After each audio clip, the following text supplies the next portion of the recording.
Hello, welcome back to the 10th day of Mayformakers, and today we'll be talking about the oldest tools.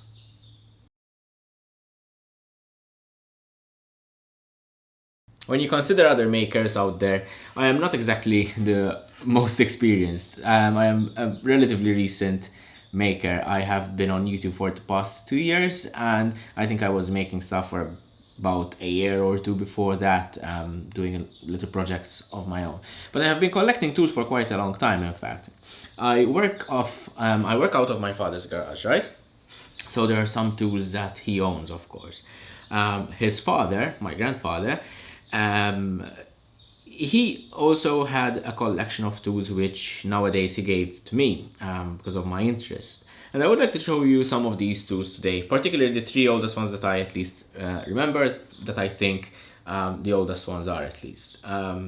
We'll start out with this saw. This saw is, I think, the oldest tool I remember in this shop. Since I was a kid, I always used to see my father use this whenever he needed, obviously, in this garage. When I think of my childhood days in this garage, it was very different back then. This saw, I think, is the one thing that hasn't changed since then. So yeah, this is one of the oldest tools I think that we have currently. That is my father's. As I said earlier, my grandfather handed me down a number of tools which he used to have in his garage, and this is one such thing. This, I believe, is a miter jig. It can cut wood at a 45-degree angle here and at a 90-degree angle over here, and basically you just put in the wood and tighten it using these screws, and you can just use a saw, which I also have. I've got a mating pair, a mated saw basically, and it goes there with it. I believe that this is damaged actually over here. It's got a missing prong, but it's good to just keep this for the actual historical value of it. I mean, it's not exactly historic. It's not exactly, thousands of years old, but it showcases, what my grandfather used to make as a hobby and what I am doing nowadays as a hobby as well. So it's got a little bit of a sentimental value as well.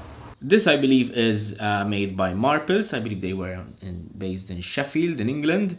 And my grandfather seemed to have quite a number of Marples tools. This is not a sponsored message by any way, in any way. But speaking of the same brand, I have mine oldest. This is something which was given to me by my grandfather, the very same grandfather. But this was given to me when I was about 11. And this is a set of chisels, basically.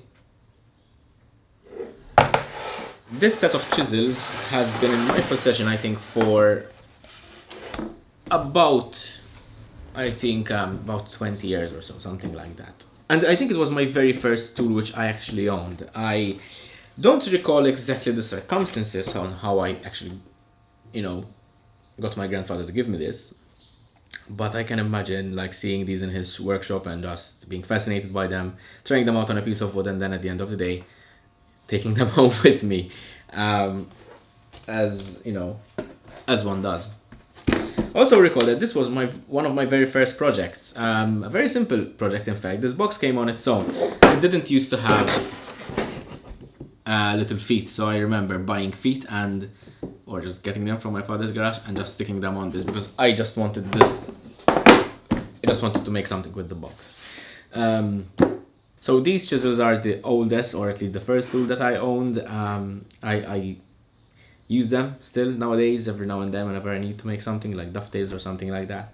So yeah, we've got three different tools, old tools, as at least the oldest that I have over here. I don't think I have anything which is old there. And honestly, I try to take care of all of them, at least the ones that my grandfather gave me, especially. They don't see much use anymore, so I try to preserve them. They do need a good cleanup, I admit, but we'll get to it, and we'll see.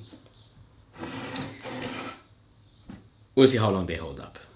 Thank you very much for joining me for this episode of Mayformakers. I will see you tomorrow, and as always, stay safe and keep making.